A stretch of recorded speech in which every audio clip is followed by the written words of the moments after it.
morning, good morning, good morning. Welcome to House of Prayer Evangelistic Church, where Pastor Bernard Crawford Jr. is our pastor, leading Lady Evangelist Trina Crawford. We welcome you in to have a good time with us on today, to learn and break bread. We just ask that you participate, like, share, heart, do all of that. This month we're going to have a lot of interaction with one another as we continue in our series of discipleship and physical health. So today we are in our book on page 25. So we want to turn there. That's where we're going to start at. This is the 5th session of this lesson, which has been very encouraging, convicting, and life-changing for myself. And so our title is called Break Time, the Importance of Rest.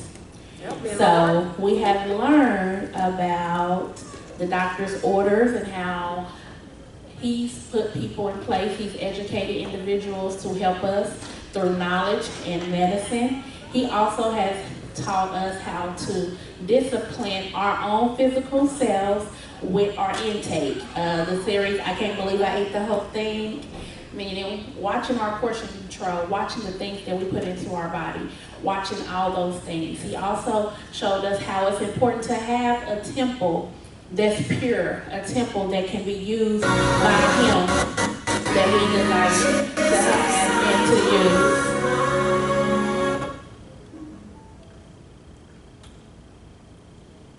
And so he has really began to build us up for the time that we're going in. And I really thought it was fitting that this series has come prior to revival.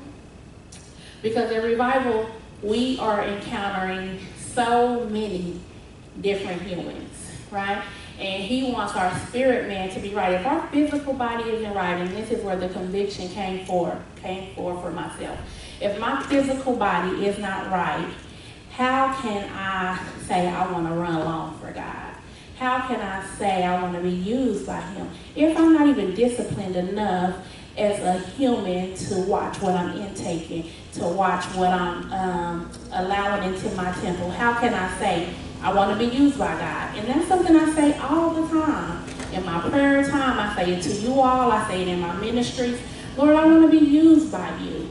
But if I inflict short life on my body by not taking care of it, then I'm not going to run along. I'm not going to be able to be used by him.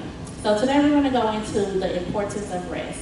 We have 4 words to know, and then I added 4. But before we go into that, I have a question, and this is an actual question where you can raise your hand. I'm going to take some tally notes here because I want to know. And then we'll come back to these questions at the end of our time together this month. So first question I want to ask, who in here today, who in here this morning is tired? If you're in Facebook land, you can give us a thumbs up, or you can raise your hand, or simply just type the word me, I'm tired. If you are tired this morning, let me see your hands. If you're tired. 4, 5. All right. Thank you so much for participating. All right, so we have 5 individuals who are tired. If you are rested this morning, let me see your hands. All right.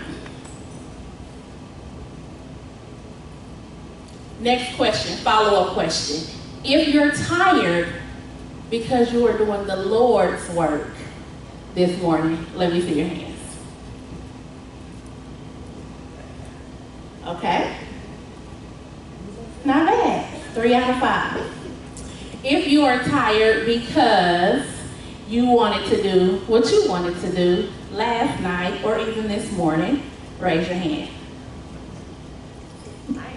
Okay. All right. That's not bad. All right, so that's what we're going to talk about this month. It's just the rest and the rest that God desires for us. And so as we go through this lesson, it's going to be a lot of self-reflection. That's one thing I'm loving about this series in the book, Spiritual Elements Essential for Discipleship, is that it causes you to do some self-reflection, some introspective looks within yourself, and it definitely has done that for me. So there's tons of questions outside of the ones that I'm going to ask, and we're going to participate in this together. So 4 words to know. The first one is respect, and that is a rest or break, sometimes for caregivers. And so that's when you want to rest, you want to take a break. Caregivers sometimes are taking care of elderly, caregivers are taking care of their homes. Many women find themselves as caregivers. We have men as well. Caregivers are our nurses, the ones who serve in our nursing facilities, the ones that serve inside of our hospitals, caregivers. And God is saying there is a time even for them to have a respect. All right. The next word we want to know is rest. Rest is a state of inactivity, freedom from labor. We get one of those days on Monday for Labor Day. So that is a state of inactivity, freedom from labor.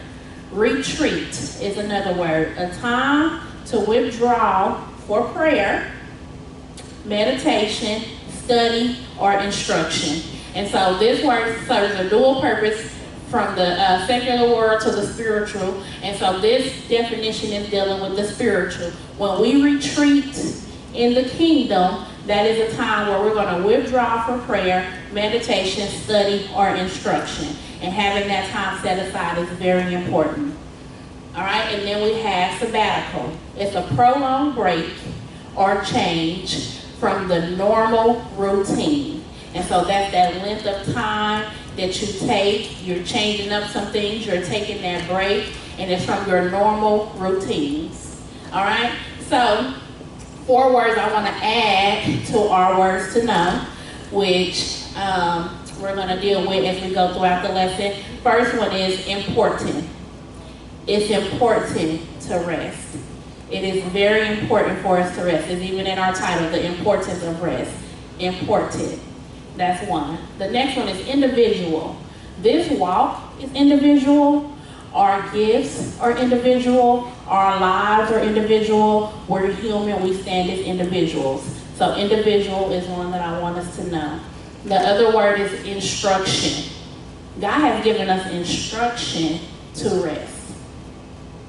He gives us instruction to love. He gives us instruction to repent. He gives us instruction throughout, but he's given us instruction to rest. And the last word I want you to know is essential. And these words we'll be coming back to throughout the month. Essential. Okay. So, cultivating the ground has some questions. We're not going to spend all the time on the questions, but I do believe that they're important. The beginning of it says, being at rest is a state that all of us cherish, but many of us are unable to achieve. If you enjoy rest, let me see your hand.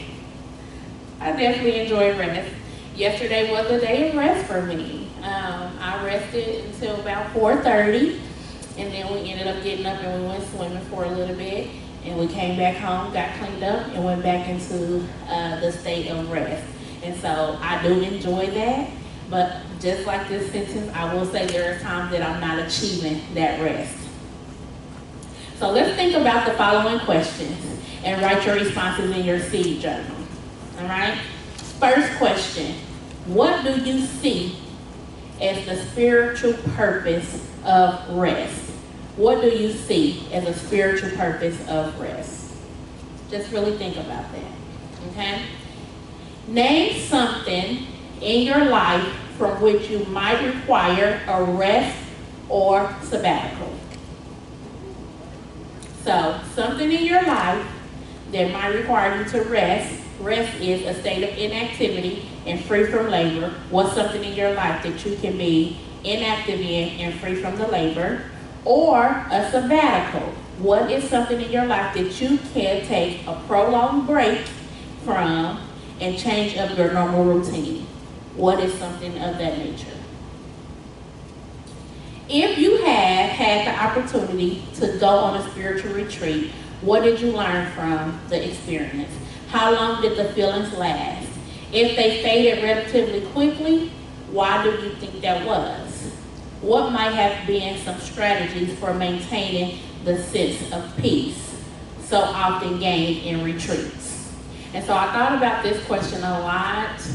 I can't say that I've been on a spiritual retreat. I can't say that I have done that or experienced that, and if I have, I lost it just like the question. I can't remember that. But I thought about our conferences and things that we put on, similar to our revival coming up. We go into these atmospheres, we go into these places, and we feel something or we experience something, and it might, hold for a little bit, but it's something that happens along the journey and it's quickly forgotten.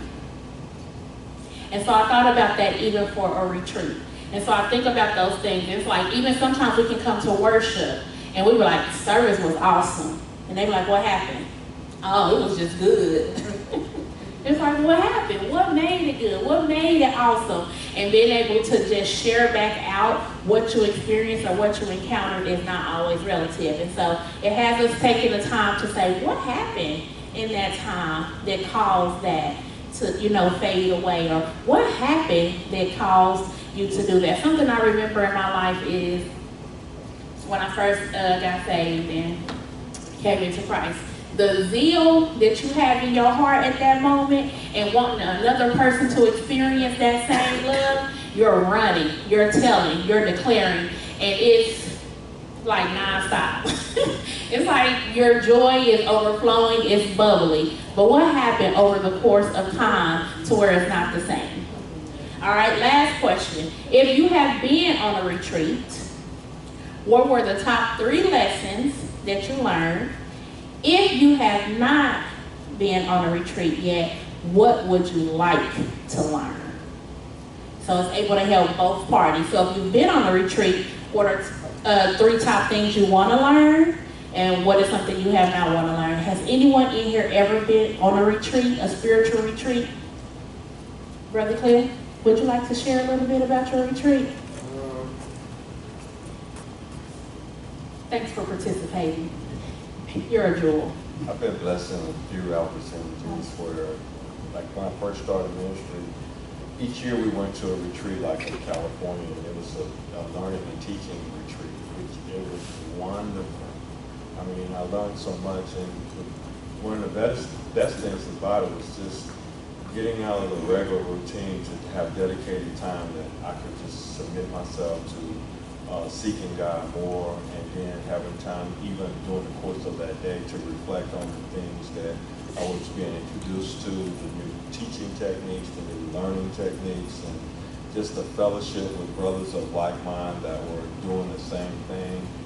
And so I did it as a learner, and I've done it when I've had to teach and be involved in those as well. And if you've never done it, it is really remarkable just to take time away, and not only just to do the stuff from the learning process with the book, but just the fellowship, the interacting with brothers from different places and hearing their life stories and seeing how we're struggling with similar things and seeing God move in other people's lives.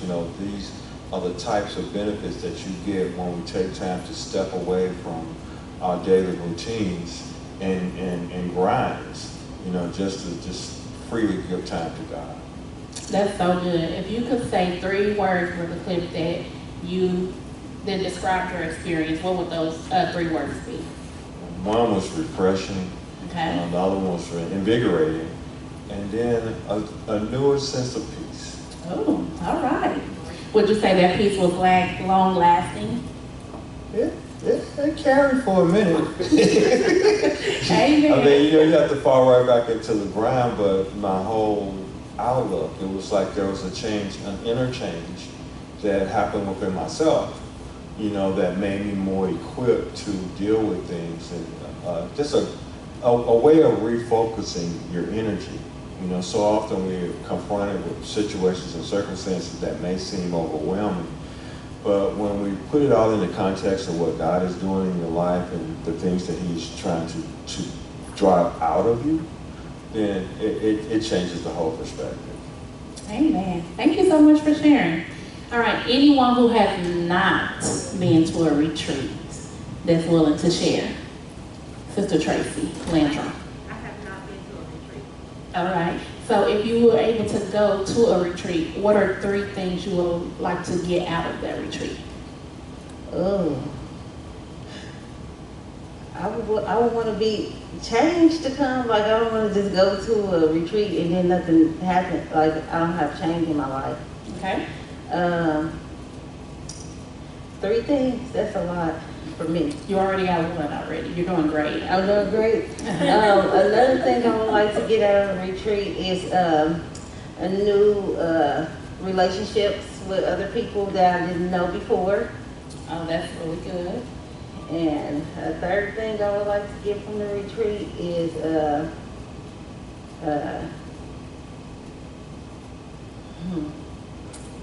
don't know, something or something that I can share with other people. You know, like I want to be able to share with others. I want to have something that I can carry on to other people. To So like some knowledge and wisdom. Yes, to bring that's back. wonderful. Yes. Wonderful. Thank you so much for sharing. All right, so I'm just like Sister Tracy. I have not been to a retreat, a spiritual retreat. It's really, God, he is so strategic in everything that he does, and I love him so much and his presence in my life. So my job, we are renaming our retreat. So we have a retreat in my job, and it's called an all-staff retreat where everybody in the organization gets to take 2 days, and we come together and we do training and different things, but we don't retreat, meaning rest. We don't do that. We don't take a time to withdraw from work. We work the whole time. So we have been challenging our leadership to change the word retreat to something else. And so this year we called it camp, because you work the whole time, so it's called Camp AFA. But if I was able to go to a spiritual retreat, 3 things that I would like to get out of that retreat, one would be the rest. I would like to have rest and time with God. I would like to have time for reflection similar to Brother Cliff on what has been poured into me. And then I also would like to experience a closer relationship and connection to God. And so if I ever had that opportunity, those would be things that I would desire to go into that space and to gain from going on a spiritual retreat. So all of those are good. I thank you all for participating. We're going to go into our lesson, which is going to be Mark, the book of Mark, chapter 6. So we're going to go there, journey over there. Before I go there, I'm going to read Planting the Seed. I thought this was very important to get us started on this morning as we break up this lesson throughout the next couple weeks. So planting the seed, knowing that we're talking about the importance of rest. So I'm going to plant a seed in your mind of the importance of rest. Do you ever feel run down? Do you want to take a break but feel you can't because of your responsibilities? Rest is an essential activity. Remember, essential is one of our other words. Even to a well-oiled machine. How much more essential is it for the complicated human creation? Babies rest, don't they? Carefree children take naps. Teenagers require rest. So why wouldn't an adult rest? Medical professionals tell us that we need an average of 8 hours of sleep nightly. Is there anyone in here who gets 8 hours of sleep nightly? That would be 0. I don't either. Now, it's not because I can't. I just don't do it. So I don't do that. All right? So no one's getting 8 hours of sleep. And we learned in our last lesson, doctor's orders, there are things that they teach us and educate us on because it's important for our body, right? So it says the medical professionals tell us that we need an average of 8 hours of sleep nightly. Resting requires that we also take breaks, such as sabbaticals and spiritual retreats from our daily responsibilities. You know, on that spiritual retreat, I don't have to cook. I don't have to do no dishes. I don't have to run people around. I don't have to give people my money. I can take a retreat and a rest from my daily responsibilities. Who would want that? I want that. I want that. Yeah. God has not called us to workaholic behavior. So he didn't call us for workaholic behavior in the world. He didn't call us for workaholic behavior in the kingdom. God did not call us to a workaholic behavior. Okay? It is essential that we lead balanced lives that include rest, work, and time with our family and friends. I think some of my friends miss me. I think some of my family misses me. I have to create a balance between my work, my time with my family and friends, and my rest. All right? So for me, I will say the people who miss me the most is probably my family and friends. I'm committed to the kingdom. I'm committed to them too, but when I think about the balance of the time, their bucket is probably lower. But God wants that balance between all. Rest is the oil to our human machines as liquid oil is to a mechanical device. If you don't have no oil in your car, it ain't gonna run much longer for you, right? All the machines that produce all these things that we need, our food, our car parts, all these machines that they created, they need some kind of maintenance and mechanical things. Even in stores, restaurants, I thought about this when I was reading this, they close down. So like, it's a reason why in the time you clean the machines and you go home. It gives that machine time to rest. Even when you come back in, if you're a cook or whatever, you have to let it warm up. Even my computer. I gotta boot my computer, reboot my computer when I come back in, each day. It needs that time, that shutdown time, that rest time. The same way that we need that shutdown time and that rest time. Right? So without rest, we will burn out. We will lock up, we will corrode, and lose youthfulness if we do not rest. Why not get some rest if Jesus commanded? What is keeping you from God-ordained rest and respite from your activities or other demands? So that is a question I want us to answer. What is keeping you from God-ordained rest? And we said that rest is a state of inactivity. So what's keeping you from a place of inactivity? Or respite, which is a rest or a break for the caregivers, or from your activities or others' demands. What's keeping you? What keeps most of us from getting Sister rest? Harrison, what's keeping you? What's keeping you from that? Me? Mm-hmm. There is always something undone that I could be doing rather than resting. So I choose sometime to just continue doing whatever it is that I was doing prior to the time that I should have been resting. So usually I'm done activities. Okay. Undone activities keep you from resting. Anyone else? What's keeping you from your God-ordained period of rest? I would say responsibilities. Okay. Responsibilities. So the caregiver of others? Yes. Okay. Thank you for sharing. Sister Lisa, what's keeping you from rest? Trying to spend time spending my spiritual time with God and trying to spend time with family. So trying to learn how to balance that, but that's what's keeping me in, like Sister Tina said, responsibilities. Okay. All right. Anybody else want to share what's keeping you from your time of rest? Sister Veronica. I'm gonna say work is keeping me, and just thinking. Like sometimes I can lay down and I go to thinking about what I gotta do, what I can't do. Can't do nothing about it, but I still be thinking about it Yeah. and working like nights until in the morning. So a lot of it. All right, thanks for sharing. Sister Butler had her hand up. She wants to share what's keeping her from rest. For me, running here, running there, until I'm like exhausted.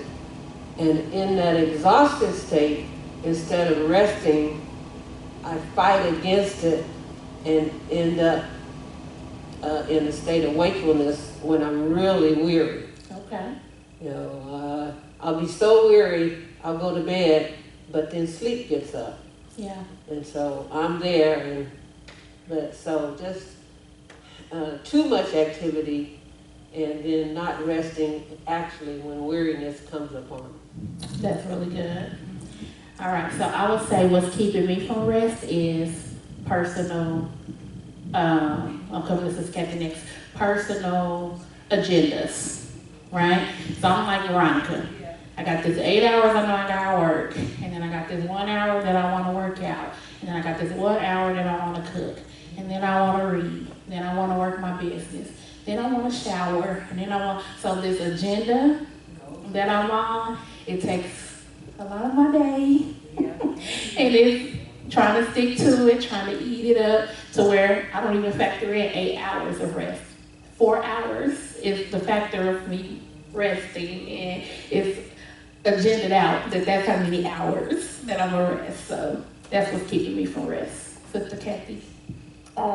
Keeping me from rest, it's not, keeping me from resting is, by the time I get off work, I have other obligations I try to meet, as like cleaning my house, doing my business, serving in the church. And so by the time I get done, if I forget something, I don't get it done. So when I get done with church, I'm up late still trying to finish up what I didn't get done when I got off. And sometimes when I get off work, I have to come straight to serve. So it's just, I need a balance, I guess, in my life. Yes, that's really good. And he says he wants us to have that. And so as we go throughout this course of the month, we are going to evaluate how that balance is going to look. Brother David, what's keeping you from rest? One, taking on too many projects at Okay. once, and the fear of not completing all of them, and wanting to, succeed. Yeah. So I feel you on that. That is really good. All right. So keep those things in the forefront of your mind as we journey through this lesson and knowing what God wants for us and the importance that he says it is for us to gain that rest, to create that balance, having that balance between our rest, work, family and friends, other responsibilities, obligations and demands, okay? And so we're gonna go to Mark chapter 6. This is our seed. We're gonna plant it on today, and we're gonna water it throughout the course of this month. So Mark 6, our seed verses 31 through 32. Then, because so many people were coming and going, they did not even have a chance to eat. He said to them, "Come with me by yourselves to a quiet place and get some rest." So they went away by themselves in a boat to a solitary place. So in this scripture passage, it was a lot of things that was happening. But one of the things was the disciples, they had came to Jesus in verse 30, going back up to 30. And the apostles gathered themselves together unto Jesus and told him all the things both what they had done and what they had taught. And so they had already been working. They had been working, they had been serving, they had been doing the things that he called for them to do. And so they came, they shared with him, this is what we've done, this is what we've done, this is what we've done. And instead of him saying, go do more, he said, okay, great, now let's go rest. Right? He was even a demonstration. That's the word I wanted to say. He was a demonstration. Even for us, we say we want to resemble Christ. Well, he rested. He took time to rest. He took sabbaticals. We know about them throughout the Bible. Even from creation, when he created, he got to a day and he rested. He created, and then he rested. We know about the time where he still was away and he had people guarding while he went to go pray. He took time to go out and to retreat. He retreated. He went up. He withdrew for prayer. He went away to pray. He even taught others to come to him, to spend time with him. He was summons Moses. He was summons to come, retreat, come, spend time with me. He does the same thing for us. And so I want to go back to one of our words to know, which is individual, right? There are times individually that he's going to call us. He's going to say, Lisa, come and retreat. Spend time with me. Pray, meditate, study, and instruct. Lisa's doing that because he called her, but he still has Cliff on the mission field. It's not his time. He's working. He's doing what God has called. And so sometimes what we're looking for is the uniform, everybody doing it together. There's moments where we have that. Even here at House of Prayer, Pastor B is very intentional to give us times of rest. Now, do we use that time to rest? You know, and it's a duration of time. One of the times we're going to go very hard next week for revival. Tuesday through Saturday. Working, serving, doing the will of the Lord. The following week never fails. He always gives us off. So you're going to be off Monday through Sunday for rest. What do we do during those times? What are we doing? You know, and a lot of times when we find ourselves doing just some of those similar answers, obligations, responsibilities that we feel the need to do. I thought about that for Portia. Portia's home, Portia's household. There was a time in my life, being a member of House of Prayer, where revival did not affect my home. It just did not. Because I prepared. I knew revival was coming up. We have revival every year, the week of 9/11. So I knew revival was coming up. I began to prepare my home. I meal prepped, cooked meals, I cleaned. I did everything that I needed to do to make sure that my home was in order. This was before. This was a time, okay?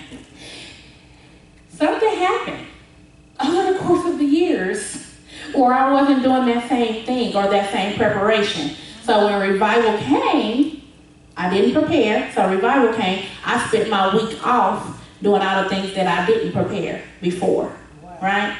I'm standing here today in that same place. I didn't prepare this year. Pray for me. And DeMarcus. Okay, pray for us. All right, but it shows that we have that balance that we can do. We could prepare before revival, right? A lot of times we're not on assignment. We're not on our post to work because we want to rest. We want to rest when it's not the instruction from God to rest. We want to rest because our flesh is tired. Because we've done everything else besides what he said. This morning, I asked the question, who's tired? Tired just from being tired, right? And then who's tired because you were up this morning doing the will of the Lord, which is putting up a tent on 17th and Quindero at 6 a.m., you know? And so those kind of things require commitment. It requires obedience and instruction. But those same instructions we get, so Pastor B asked, I don't know if he asked or not, I feel like he had to ask, right? Unless it was just in your heart, to get up at 6 o'clock and come and put up a tent. You did it. But then also God saying, I want you to rest. So we go, our job even gives us opportunities to rest. Saturdays and Sundays are my days to rest. I am not required to work on those days, and I'm off on those days, and I do not rest. And then I go to work one day, and I'm like, I'm so tired. I need another off day.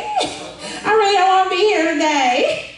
And they probably like, we gave you 2 days off. But we don't rest. I don't rest. And so it's the same with Jesus. He's given us instruction to rest.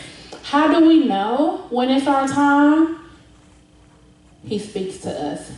He hears. So he's going to speak through our pastor, and he's going to give us a week off next week. Not next week. Yeah, next week, because it's the new week. What are we going to do with our rest? What will we do with that time? And then throughout the course of the year, we get more and more time to rest. Okay? So I want you to think about those things. I want you to prepare your hearts to know that, one, it's the importance for rest. Also, it's individual, right? There are certain people who are going to be called. And if it's your time for rest, don't be ashamed about it. I believe what happens in the kingdom is we guilt people into service, or we guilt people into work, when therefore they've already heard what God has said, and because of your guilt and your consistent bashing, it brings them out of a place of obedience unto God. Okay? So recognizing that this walk is individual, just like our health. The doctor can't tell me the same thing that he tells Sister Harrison. We're two different individuals. Our bodies operate in different functions. We have different medical history from our family's nature and all of that. And that's how God does for us. There are times where you're working. There was a time here at House of Prayer where I was serving in 5 ministries and leading those ministries. There was a time. I'm not in that time anymore. I'm in a different time. And so hearing God when he's saying work and hearing God when he says rest is very important. All right? And just as important as we esteem the ones who are working, I think we should edify and esteem those who are in their time of rest. So I think I'm coming up to my time. And so what I want us to do for next week is the 4 words that I gave us for words to know. I did not define those words, and I want us to define those words to what they mean to us. Not Merriam, not Webster, not Google, what they mean to you. So those words are important. What's important? What does it mean to you? Individual. When you hear the word individual, what does that mean to you? Instruction. When you hear that word instruction, what does it mean to you? And then essential. If you hear the word essential, what does that mean to you? And you're going to see these words throughout the course of our lesson on this month, but also it has to become personal for you for it to be something that's going to bring that change. So your definitions and your homework for next Sunday is to define those 4 words to know. Important, individual, instruction, and essential. And we'll be back next week.